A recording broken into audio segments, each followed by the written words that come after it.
Hello सभी लोग, आप सभी का स्वागत है हमारे हसलर्स बैच के थर्ड लेक्चर में। और इस लेक्चर में हम पढ़ने वाले ऑपरेटिंग सिस्टम्स को। मैं होप करता हूँ कि तुमने पिछला लेक्चर देख ही लिया होगा, क्योंकि obviously they are interconnected, you need to see the previous lectures. But कोई ना, हम स्टार्ट करते हैं हमारा lecture 3 and it goes like operating systems. अब ऑपरेटिंग सिस्टम को ऑब्वियसली हम सबसे पहले पढ़ेंगे। तो एक ऑपरेटिंग सिस्टम क्या है, वो आप उसको एक रिसोर्स मैनेजर समझ सकते हो, जो एक कंप्यूटर के सारे रिसोर्स संभालता है। जैसे एक होटल है, होटल का एक मैनेजर होता है, तो वो अपने सारे स्टाफ्स को काम देता है। तो एक होटल के लिए उसका मैनेजर एक ऑपरेटिंग सिस्टम हो गया, क्योंकि वही सारे होटल के जो यानी कि हमारा ऑपरेटिंग सिस्टम वो कंप्यूटर के सारे रिसोर्सेज को मैनेज करता है। साथ ही साथ में वो जो अलग अलग वेरियस एप्लीकेशन सॉफ्टवेयर्स होते हैं, फिर डिवाइस ड्राइवर्स हो गए, उनको मैनेज करता है, सिक्योरिटी सिस्टम मैनेज करता है। और दूसरे यूज़र्स के जो एक्सेस है उनको भी, जैसे कि होटल के अंदर कोई हमारा, आप जाते हो किसी होटल में एंड आपको कंप्लेंट देता, आप यूजुअली ऐसा कोई हायर ऑफिशियल एक मैनेजर को बोलते हो, तो फिर मैनेजर ही आपकी जो प्रॉब्लम्स है, आपकी जो यूसेज जो काम है उसको एक्सेस करता है। तो काइंड ऑफ एक ऑपरेटिंग सिस्टम वो हमारे सारे एप्लीकेशन सॉफ्टवेयर्स को मैनेज करता है, जो अलग से दूसरी चीज़ें आती है उनको मैनेज करता है, सिस्टम की सिक्योरिटी है वो सब भी ऑपरेटिंग सिस्टम ही देखता है। और वो सबसे इम्पॉर्टेंट सिस्टम सॉफ्टवेयर है हमारा। एक कंप्यूटर का सब सिस्टम सॉफ्टवेयर जितने भी है, ऑपरेटिंग सिस्टम सबसे ज़्यादा इम्पोर्टेंट है। अब हम आ जाते हैं ऑब्जेक्टिव्स पे कि ऑपरेटिंग सिस्टम के क्या क्या ऑब्जेक्टिव्स हैं। तो फर्स्ट ऑफ ऑल, सर्विसेज देना एक एप्लीकेशन प्रोग्राम को बनाने के लिए, उनको रन करने के लिए। अब ऑब्वियसली चीज़ है कि अगर हमारे पास कोई एप्लीकेशन है तो उसको रन करेंगे हम, तो हमको कोई तो चाहिए ना कि कोई उसको एग्जीक्यूट करे, उसको जगह दे, मेमोरी दे। हमको रैम जो होता है, तो रैम में उसको स्टोरेज देने के लिए कोई तो चाहिए ही। तो हमारा जो ऑपरेटिंग सिस्टम होता है उसी का काम होता है कि जब भी कोई एप्लीकेशन प्रोग्राम को रन करा जाए तो उसको मेमोरी में लोड करे और उसको सीपीयू में जगह भी दे, ताकि वो एग्जीक्यूशन हो पाए। और अगर मल्टीपल एप्लीकेशन साथ में रन हो रहे हैं तो ये भी ऑपरेटिंग सिस्टम का ही काम है कि जो ऑर्डर ऑफ एग्जीक्यूशन है वो संभाले। साथ ही साथ इसका दूसरा ऑब्जेक्टिव होता है कि हमारा जो यूज़र है उसको एक इंटरफेस प्रोवाइड करना, जिसकी मदद से जो हमारा यूज़र है वो इंटरेक्ट कर सकता है कंप्यूटर के साथ में। अब एक यूज़र इंटरफेस जो होता है वो एक सॉफ्टवेयर कंपोनेंट है, जो ऑपरेटिंग सिस्टम का एक पार्ट है। अब जैसे कि अभी आप यूट्यूब पे हो, अगर देख रहे हो, सो आप अगर कीबोर्ड से दबाते हो साइड वाला बटन, या फिर आप क्लिक करते हो कि और 10 सेकंड आगे जाए, आपकी जितना चाहिए उतना आगे जाए। सो इट्स लाइक आप एक इनपुट दे रहे हो, तो जो आपका इनपुट ले रहा है वो आपका यूज़र इंटरफेस है, वो भी सॉफ्टवेयर का एक पार्ट है। और वो हम यानी कि यूज़र से कमांड्स लेता है, इनपुट्स लेता है, ताकि वो ऑपरेटिंग सिस्टम उस चीज़ को प्रोसेस कर सके। अगला टॉपिक है हमारा ऑपरेटिंग सिस्टम के फंक्शंस क्या है। तो ये हमारे पास 4 फंक्शंस हो गए: process management, memory management, file management और डिवाइस मैनेजमेंट। हम स्टार्ट करते हैं प्रोसेस मैनेजमेंट के साथ। सो जब भी कोई कंप्यूटर सिस्टम होता है, एक ऑपरेशनल है, तो अलग अलग टास्क चल रहे होंगे। जैसे कि अभी मैं तुमको लैपटॉप पे स्क्रीन रिकॉर्ड करके जब पढ़ा तो रहा हूँ, तो बैकग्राउंड में मेरा गूगल क्रोम भी चालू है, मैं स्क्रीन रिकॉर्ड ओबीएस से वो कर रहा हूँ, मेरा ये प्रेजेंटेशन पावर पॉइंट पे है। तो अलग अलग टास्क साथ में रन कर रहे हैं। तो एक प्रोग्राम जो है उसको इंटेंट किया जाता है कि वो वेरियस टास्क कर सके। अब टास्क क्या है? टास्क एक एग्जीक्यूशन है, मतलब एक अगर टास्क जो है वो एक एग्जीक्यूशन में अगर हो तो उसको प्रोसेस बोला जाता है। जैसे कि मेरा टास्क था कि आज मुझे लेक्चर रिकॉर्ड करना है, और वो मैं अभी एग्जीक्यूट कर रहा हूँ कि मैं लेक्चर रिकॉर्ड कर रहा हूँ, तो इसको हम एक प्रोसेस बोलेंगे। तो अब ऑपरेटिंग सिस्टम की ही रिस्पॉन्सिबिलिटी होती है कि जो प्रोसेसेस है उनको मैनेज करें, और मल्टीपल टास्क है उनको मिनिमम टाइम में कंसिडर करें। तो अगर हम डेली लाइफ का एग्जांपल लें, तो मैं एक ऑपरेटिंग सिस्टम हो जाऊंगा। मेरे लेक्चर करना मेरे लिए एक प्रोसेस था, अगर मैं जिम जाता हूँ तो मेरे लिए जिम जाना एक प्रोसेस था, अगर मैं खाना खाता हूँ तो वो भी मेरे लिए एक प्रोसेस था। तो इन सारे टास्क को कंप्लीट करना वो मेरी रिस्पॉन्सिबिलिटी होती है, क्योंकि मैं यहाँ पे एक ऑपरेटिंग सिस्टम हूँ और मुझे इन सारे प्रोसेस को मैनेज करना है, और मल्टीपल टास्क को कम से कम टाइम में सेव करना है, ताकि मेरे पास और एक्स्ट्रा टाइम आ सके। साथ ही तो हम ये कह सकते हैं कि प्रोसेस मैनेजमेंट जो होता है उसका काम होता है मल्टीपल प्रोसेसेस को एक साथ मैनेज करना, रिक्वायर्ड रिसोर्सेज को एलोकेट करना, और प्रोसेसेस के बीच में इंफॉर्मेशन एक्सचेंज करना। अगला है हमारा मेमोरी मैनेजमेंट। अब मेमोरी मैनेजमेंट का जो सबसे इंपॉर्टेंट टास्क है वो ये है कि मेमोरी देना और लेना, रनिंग प्रोसेस इसमें से। लाइक अगर मैं अभी एक साथ मल्टीटास्क कर रहा हूँ कि मैं तुमको पढ़ा भी रहा हूँ, साथ में पानी भी पी रहा हूँ, तो जो अभी मेरे दिमाग है, दिमाग मेरा मेमोरी मैनेज करेगा। तो अब वो दिमाग के ऊपर है ना कि वो कितना मल्टीटास्किंग के टाइम मेमोरी दे रहा है मुझे तुमको पढ़ाने में, और कितना मुझे दे रहा है पानी पीने के अंदर। तो वो ये कि जो ऑपरेटिंग सिस्टम है वही मेमोरी मैनेजमेंट करे, तो उसका मेन टास्क क्या है कि कितना मेमोरी रनिंग प्रोसेस से एलोकेट करना है, कितना वापस लेना है, कि इस वक्त के लिए इसको इतना ध्यान है, अभी वो ध्यान वापस लो। और ये एट सेम टाइम पे जैसे ऐसे सिचुएशन आती जाती है इंस्टेंटेनियस डिसीजन लेना ये एक ज़रूरत है। जो एलोकेट करना मेमोरी वापस लेना इस सिचुएशन पे इंस्टेंटेनियसली करना पड़ता है। और ऑपरेटिंग सिस्टम को ये करना चाहिए बिना किसी अदर प्रोसेस को अफेक्ट करे। लाइक अगर मैं मेरा ध्यान पानी पीने से वापस ले रहा हूँ तो उससे अफेक्ट नहीं होना चाहिए कि मैं तुमको पढ़ा रहा हूँ। पॉइंट बीइंग कि जो मेमोरी यानी ध्यान, यहाँ पे मैं मेमोरी और ध्यान को एक इक्वल कंसिडर कर रहा हूँ। तो जो मेमोरी ध्यान मुझे कोई जगह पे देकर उसको वापस लेना है वो एक टाइम पे मैं कर पाना चाहिए और मुझे और उसकी वजह से दूसरे काम को अफेक्ट नहीं करना चाहिए। तो यहाँ पे लिखा है कि ऑपरेटिंग सिस्टम को ये काम करना चाहिए बिना किसी दूसरे प्रोसेस को अफेक्ट करे जो ऑलरेडी मेमोरी में रिसाइड कर रहे हैं। और अगर एक बार प्रोसेस ख़त्म हो गया तो वो ऑपरेटिंग सिस्टम की रिस्पॉन्सिबिलिटी है कि वो ध्यान को वापस ले ले, मतलब मेमोरी स्पेस को वापस ले ले। और इसीलिए हम बोल सकेंगे कि मेमोरी मैनेजमेंट है जो उसका कंसर्न है कि मेन मेमोरी को मैनेज करे ताकि मैक्सिमम मेमोरी ऑक्यूपाइड हो और यूटिलाइज करी जा सके बहुत ज़्यादा प्रोसेसेस की मदद से। लाइक एक टाइम पे हम ज़्यादा मल्टीटास्किंग कर सके और एट द सेम टाइम हम हर एक चीज़ का ट्रैक कर सके। तो जो ऑपरेटिंग सिस्टम का मेमोरी मैनेजमेंट है वो अलाउ करता है, आई मीन उसका काम ये है कि अलग मैक्सिमम हम काम कर सके एक साथ पर उनका ट्रैक भी हो हमारे पास हर एक लोकेशन का, उसका जहाँ तक मेमोरी फ्री है ऑक्यूपाइड है उसके अंदर। आगे आता है हमारा फाइल मैनेजमेंट।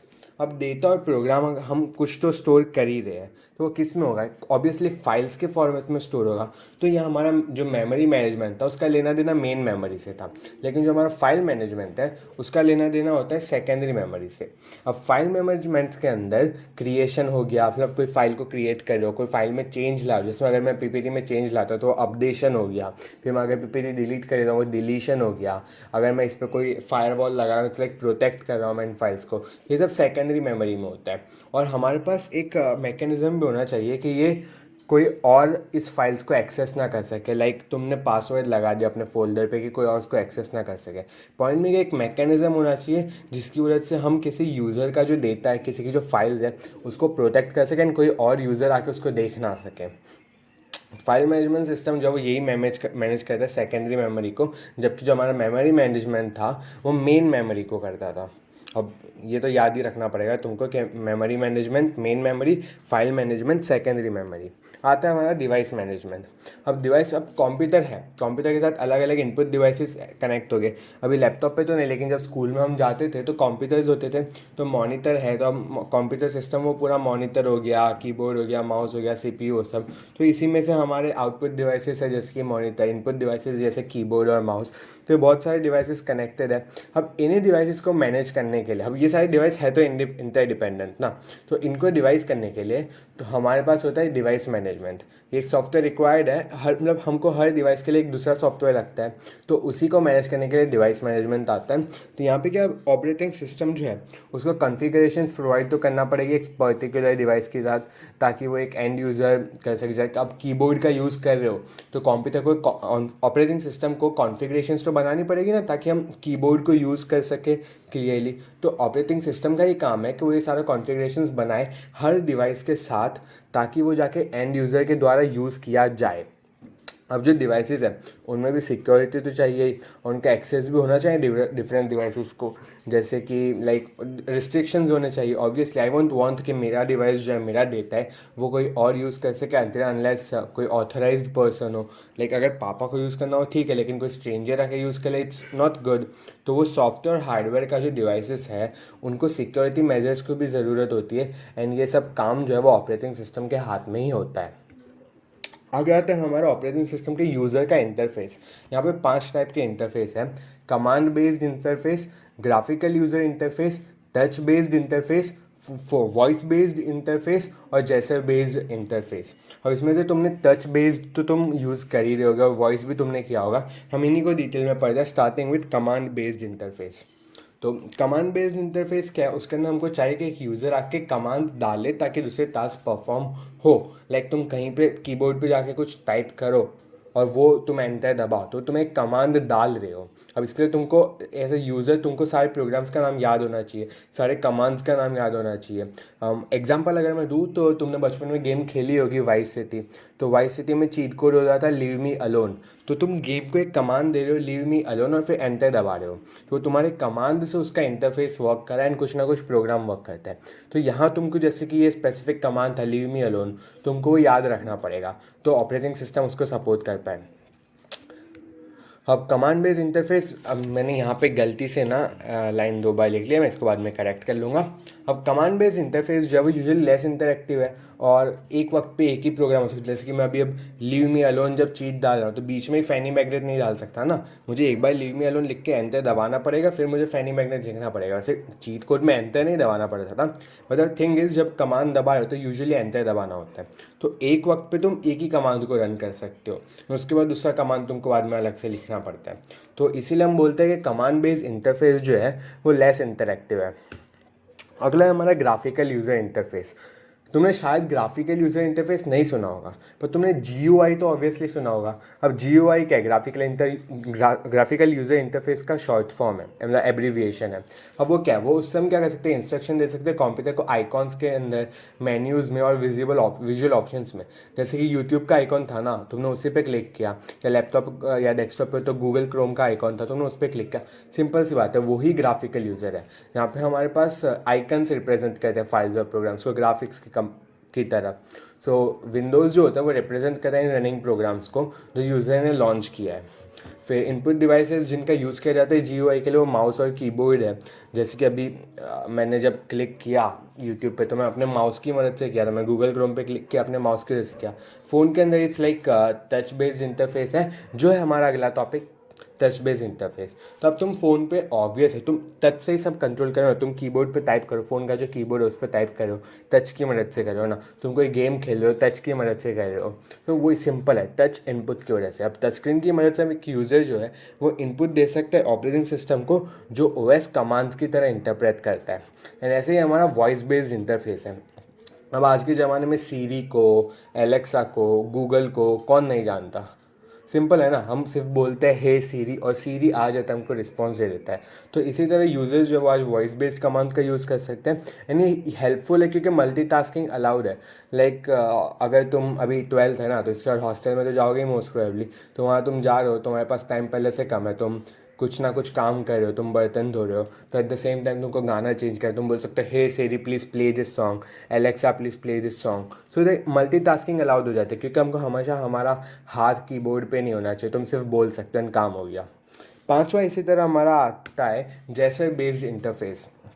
अब इसके अंदर क्या, तुम अपने जेस्चर्स कर सकते हो, जैसे तुम वेव कर सकते हो, टिल्ट कर सकते हो किसी फ़ोन को, अब शेक कर सकते हो। ये यूज आजकल के नए फ़ोन्स में मैं देखता आ रहा हूँ, ये भी आता जा रहा है। अगर तुम अपना जो फ़ोन है उसको वो बंद है, ऐसा लाइक लॉक स्क्रीन भी चली गई है, इट्स फुल ब्लैक, एंड तुम अगर फ़ोन को बस रेज अप करते हो ना तो उसकी वापस लॉक स्क्रीन खुल जाती है। पॉइंट बिंग, ये तुमने एक जेस्चर का यूज़ किया ना, तुमने टिल्ट किया अपने फ़ोन को, या फिर तुम कभी कभी शेक करते हो तब स्टार्ट हो जाता है। तो थिंग इज़ हमारे स्मार्टफोन्स भी और स्मार्ट होते गए, लैपटॉप्स भी स्मार्ट होते गए। जैसे मोस्ट केसेस में तुम देखते हो कि तुम लैपटॉप को सिर्फ जो बंद होता है उससे उठाते हो, उसका जो मेन स्क्रीन है उसको स्टैंड अप करते हो, तभी वो चालू हो जाता है। तो थिंग इज़ डिफरेंट जेस्चर्स जो है उसकी मदद से अभी अब हम कंट्रोल करने लगे हैं। साथ ही साथ तुमने बहुत सारी गेम्स देखी होगी जिसमें एक VR हेडसेट पहना देते हो और हाथ में कुछ ना कुछ वो माइक जैसा होता है, एंड यूजुअली टेनिस की गेम खेलते हैं लोग उसके ऊपर, they move their hands. Actually मैं टेनिस नहीं खेला, बट इन गेम टेनिस हो जाता है क्योंकि वो जो अपने हाथ से वो जैसे कर पा रहे हैं। तो वही हमारी टेक्नोलॉजी जो फास्ट इवॉल्व होती जा रही है, और उसका आगे भी बहुत ज़्यादा प्रॉमिसिंग पोटेंशियल है गेमिंग, मेडिसिन और दूसरे एरियाज़ के अंदर। एंड यहाँ पे हमारा आज का लेक्चर ख़त्म होता है। मिलते हैं तुमको अगले लेक्चर में। एंड अगले लेक्चर के अंदर हमारा बाइनरी का टॉपिक स्टार्ट होना चाहिए, थोड़ा ज़्यादा मैथमेटिकल होगा। सो आफ्टर क्लास में तुमको कुछ होमवर्क दे दूँगा, वो भी ध्यान रखना। ये तो अगले लेक्चर में देखते हैं। तो अगले